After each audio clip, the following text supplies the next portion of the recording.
What's going on, everybody? It's your boy C-Zar, and we are talking about Sperax today, SPA. Hit that like button, you guys. Subscribe if you want to see more content like this, and let's get into it, all right? It is the 20th of April. We have about just under 8 hours left in the day.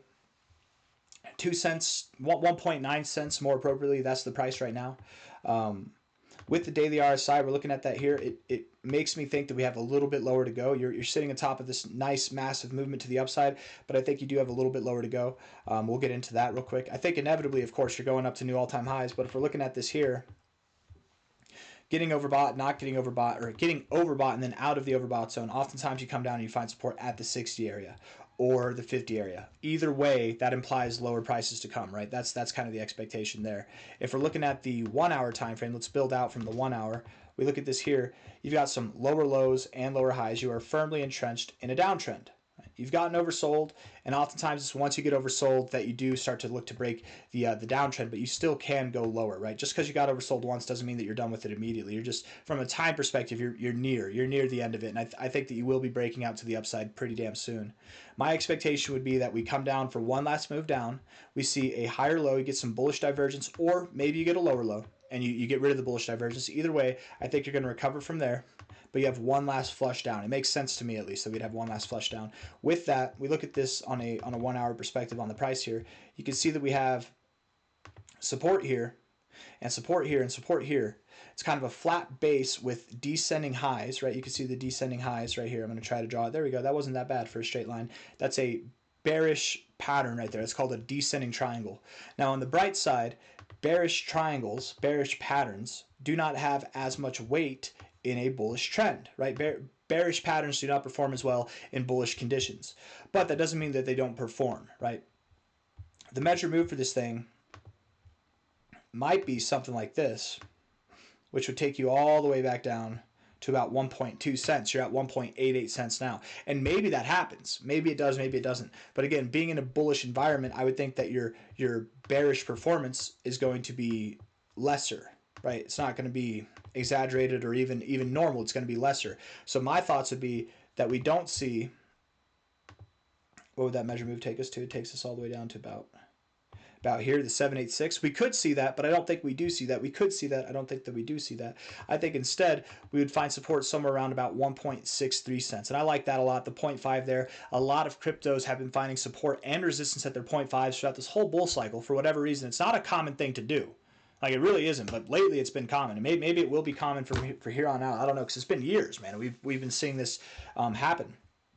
It also makes sense to find support at the 0.5 because that's your last area of resistance. So finding support at a prior area of resistance, getting a breakout of this bearish pattern, but having it be lesser than it normally would be in bullish circumstances, it all makes sense, doesn't it? We're drying up in volume. Whenever volume dries up and you're in a consolidation phase, which we're in now, that oftentimes means you're about to break out. That doesn't mean that we have to break out to the downside. We could break out to the upside, but I am expecting that we go to the downside. Not financial advice, not a financial advisor, but if I was looking to buy Sperax, and I think 1.6 to 1.7 cents, somewhere in that area, 1.63 cents, that would be the area to buy. If I buy here and the price goes lower, I will do one of two things. I will either sit on my hands and do nothing, or I will buy more. I will not panic sell. That's for damn sure. If it goes down here, I certainly won't panic sell because that technically is the measure move of this overall pattern. And 786, oftentimes, if you tear right through the golden ratio on the first attempt, promotes a very nice bounce all the way back to the 236. So even if it goes lower, whatever, who cares? It's fine. The upside potential outweighs the downside potential a lot more. If we're looking at this on a weekly basis here, we're looking at this uptrend here overall, right? This is better performing than most cryptos since 2023. At least it seems to be. From a relative high here to relative low, when it comes time to moving higher, and I think that you're going to have that very soon. If we look at the weekly RSI, you've got lower lows in the RSI. You're bouncing off the 40. Lower lows in the RSI. Oh, I guess you do have lower lows in the price. I thought for some reason that was you do have higher lows here, but lower lows. So no, there's no hidden bullish divergence, unfortunately. But if we look at this fib here, and we take the high to low, man, you've got a big wick right there hitting that golden ratio. It's very common whenever you interact with the golden ratio to find support either at the 0.5, which we did not do, or the 382, which, hey, that's right at about 1.63 cents, coming up on a couple of different fibs there, and prior areas of resistance and support that could hold as support this time. When it comes to moving higher, since we've interacted with this area already, it's very likely that we just proceed right on through to new all-time highs, seeing 6 cents to 10 cents as our first target area, 1272 to the 1618. Now, when I say first target area, I mean that we come up here, we find some resistance to some turbulence, whatever, and then we continue to build. The way that I have it drawn, this would be like September that we're all the way up at these targets, and maybe it is September that we're at 25 cents, I don't know. But I think we're going to move a little bit faster than that. The next target area from the current price would promote an overall growth of about 200% to 400%. Okay, and it's very possible, not financial advice, not a financial advisor, it's very possible that this is all you get. A 6 cent to a 10 cent move for Sperax. It's very possible. But I think you have higher targets in mind. I think that you really do. If we're looking at this from, I actually want to see what you do here. From a high to a low. Oh, right. I'm not looking at the all-time history. I want to look at this on the all-time history perspective. Yes, there we go. If we're looking at this from the all-time high to the low here, and we compare it to our relative high to low here, our 2272 is all the way up in line with our all-time high.